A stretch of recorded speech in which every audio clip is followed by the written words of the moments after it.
It was on the May 1st that the two came back at least to the brink of the Riverdale, where stood the last or the first Harmley house. Again it was evening. The ponies were tired, especially the one that carried the baggage, and they all felt in need of rest. As they rode down the steep path, Bilbo heard the elves still singing in the trees, as if they had not stopped since he left.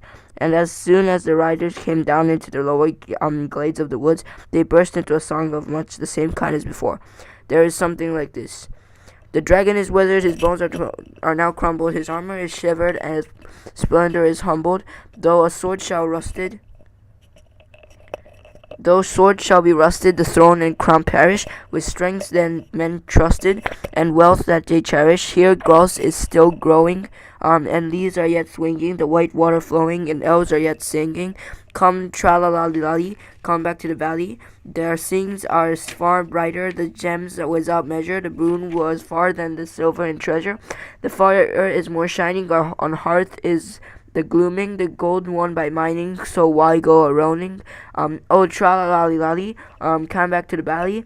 Oh, where are you going, so late in returning? The river is flowing, the stones are burning. Oh, whither are so laden, so sad or so dreadly? Here, elf and elf maiden, now welcome to the weary with tra-la-la-la-lali, come back to the valley. Tra-la-la-li-lali, fa-la-la-li-lali, fa-la.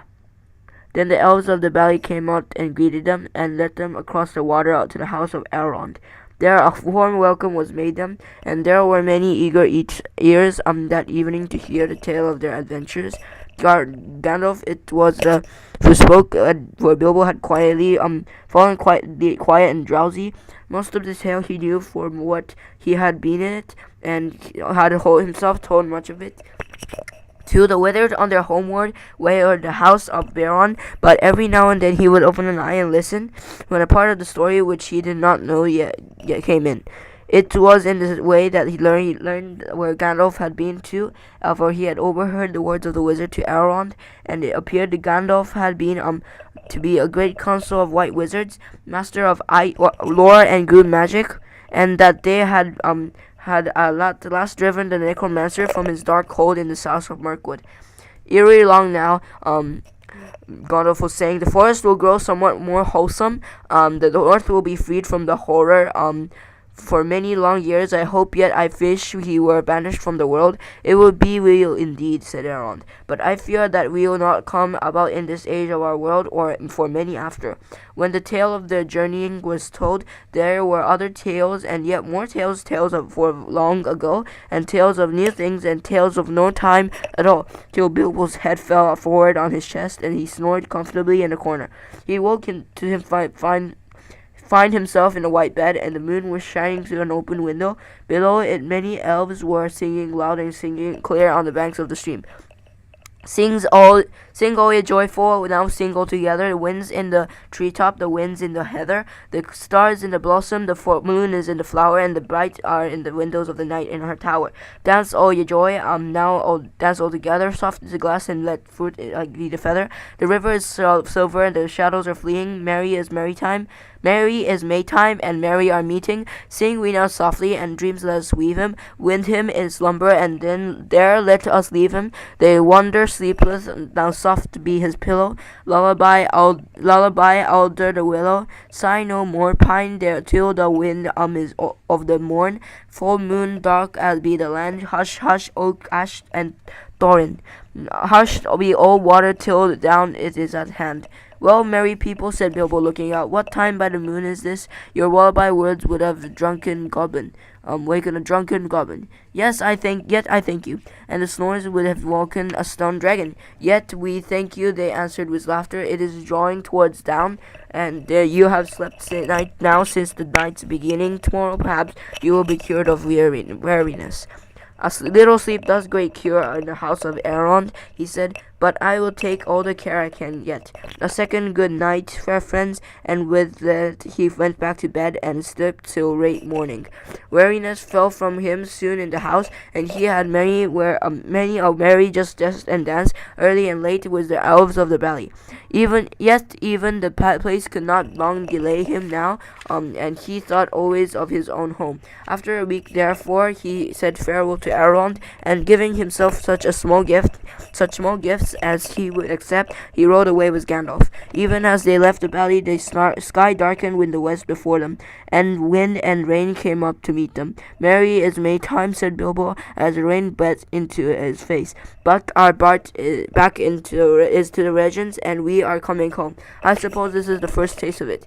"There is a long road yet," said Gandalf. "But it is the last road," said Bilbo. They came to the river, and they marked the very edge of the border of the wild, and the forward of beneath the steep bank, which you may remember, the water was swollen both with the melting snow and approach of summer, and with the day-long rain, but they crossed with some difficulty, and pressed journey, and evening fell at the last stage of their journey. They were much as it been before, except the company was smaller and more silent. Also, this time there were no trolls. At each point of the road, Bilbo recorded the happening of and the words of an year ago, and it seemed to him more like 10, so that of course he quickly noted that place where the pony had fallen in the river, and that they had turned aside for very nasty adventures with Tom, Bert, and Bill. Not far from the road, they found the gold of the trolls, which they had buried, still hidden and untouched. I have enough to last me my time," said Bilbo, when they had dug it up. "You better take this, Gandalf. I dare say you can use fine for it." "Indeed I can," said the wizard, "but share and share alike. You may find you have more needs than you expect." So they put the gold in the bags and slung them on the ponies. Few were not pleased about it, but about after their going was slower. For most of the time they walked, but the land was green, and there was much grass through which the hobbit strolled along contentedly. He mopped his face with a red silk handkerchief. No, not a single one of his own had survived. He had borrowed this one from Elrond, for now June had brought summer, and the weather was bright and hot again. As all the things come to an end, even the story did come at last. When they were in the sight of a country where Bilbo had been born and bred, where the shapes of his land and of the trees were well known to him, and his lands and toes come to arise, he could see his own hill in the distance, and he stopped suddenly and said, "Roads go ever on, over rocks and under trees, by caves where never sun has shone, by streams that never find the sea, over snow by winter snow, and through the merry flowers of June, over grass and over stone, and under mountains in the moon. Roads go ever on, under clouds and under stars, yet feet that wandering have gone, turn at last to home afar. Eyes that fire and sword have seen, and horror and the holes of stone, look at last on the meadows green, and trees and hills that they long have known." Gandalf looked at him. "My dear Bilbo," he said, "something is the matter with you. You are not the hobbit that you were." And so they crossed the bridge and passed the mill by the river and came right back to Bilbo's own door. "Bless me, what's going on?" he cried. There was a great commotion, and people of all sorts, respectable and unrespectable, were thick round the door, and many were going in and out, not even wiping their feet on the mat. And Gandalf noticed with annoyance. If he was surprised, they were more surprised still. He had arrived back in the middle of an auction. There was a large notice in black and red hung in the gate, starting on the June of 22nd. Mirrors grubbed and bureaus would sell by auction the effects of the late Bilbo Baggins, Esquire of Bag End, Underhill, Hobbiton. Sale to commence at 10 o'clock sharp. It was now nearly lunchtime, and most of the things had already been sold for various prices for the next nothing to old songs, as not unusual at auctions. Bilbo's cousin, the Sackville Baggins, were in fact busy measuring his rooms to see if their own furniture would fit. In short, Bilbo was presumed dead, and not everyone that said so so was sorry to find the presumption wrong. The return of Mr. Bilbo Baggins created quite disturbance, both under the hill and over the hill and across the water. It was a great deal more than 9 days. Wonder the legal bother indeed lasted for the years. It was quite a long time. People who had got specially good bargains at the sale took a people who had got specially good bargains at the sale took a deal of convincing, and in the end of the same time Bilbo had to buy back quite a lot of his own furniture. Many of his silver spoons mysteriously disappeared and were never accounted for. Personally, he suspected the Sackville Baggins on their side. They never admitted that they returned Baggins was genuine, and they was not on friendly terms with Bilbo ever after. They really had wanted to live in his nice hobbit hole so very much. Indeed, Bilbo found his house lost more than spoons. He had lost his reputation. It is true that forever after he remained an elf friend, and he had honor of dwarves and wizards and all folks as ever passed that way, but he was no longer quite respectable. He was in fact held by all hobbits of the neighborhood to be queer, except by his nephews and nieces on the Took side, but even they were not encouraged in their friendship by the elders. I am sorry to say he did not mind. He was quite content, and the sound of kettle on his hearth was ever after more musical than it had been ever in the quiet days before an unexpected party. His sword sung over the mantelpiece. His coat of mail was arranged on a stand on a hill in the hall until he lent it to a museum. His goblet and symbol was largely spent in presents, both usually useful and extravagant, which to a certain extent accounts for the affection of his nephews and his nieces. His magic ring was kept a great secret, for he chiefly used it when unpleasant callers come.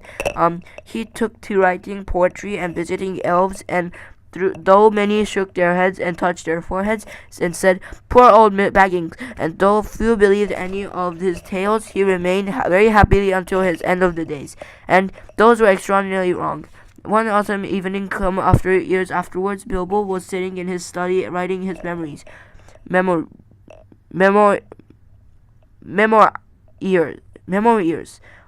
He had thought of calling them There and Back Again, a Hobbit's Holiday, when there was a ring at the door. It was Gandalf and the dwarf was actually Balin. Come in, said Bilbo, and then soon they were settled in chairs by the fire. If Balin noticed that Mr. Baggins' waistcoat was more extensive and had real gall buttons, Bilbo also noticed that Baron's beard was several inches longer, and his jeweled belt was of magnificence. They fell to talking of their times together, of course, and Bilbo asked how things were going in the lands of mountain. It seemed they were very well. Bard had rebuilt the Tale in Dale, and men had gathered to him from the lake of the south and the west. And all the valley had become tiled again and rich, and desolation was now filled with birds and blossoms in spring, and fruit was feasting in autumn, and Lake Town was refounded and was more prosperous again than ever, and much wealth went up down the running river, that there was friendship in those parts between elves and dwarves and men. The old master that had come to a bad end, Bard had given him much gold for the help of the lake people, but being of the kind that easily catches such disease, he fell under the dragon sickness, and took most of the gold and fled with it, and died of starvation in the waste, deserted by his companions. The new master is of wiser kind, said Balin, and very popular, of course. For of course he gets most of the credit for present prosperity. They are making songs which say that in his days the rivers run with gold. Then the prosperities of the old songs had turned out to be true after a fashion, said Bilbo. Of course, said Gandalf, and why should not they be true? Surely you don't believe the prophecies. Because you have had a hand in bringing them about yourself. You don't really suppose, do you, that all your adventures and escapes were managed by mere luck, just for your sole benefit? You are a very fine person, Mr. Baggins, but I am very fond of you, but you are only quite a little fellow in a wide world after all. Thank goodness, said Bilbo, laughing, and handing him the tobacco jar.